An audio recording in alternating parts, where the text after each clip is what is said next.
National Hockey League opens its first season.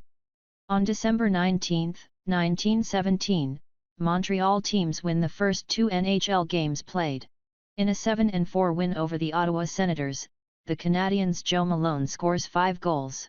In his team's 10-9 win over the Toronto Arenas, the Montreal Wanderers' Harry Hyland also scores 5 goals.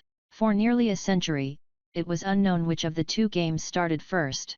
The Senators-Canadiens game was long known to have started at 8:30 p.m. But nobody knew when the Wanderers Arenas game began until 2017, when an old newspaper ad was discovered that showed a start time of 8:15 p.m. A prior hockey league, the National Hockey Association, had been running since 1909. But disagreements among the league's owners were so strong that, in 1917, the league's operations were suspended, and the NHL was formed. All 4 NHL teams were in Canada. The first NHL president was Frank Calder, whose league played its first 2 games only 23 days after its formation.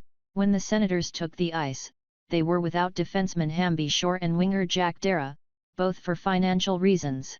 Shore wanted back pay, and Darragh was upset because the new league season was 24 games and his contract called for 20. The Wanderers later disbanded after their rink caught on fire.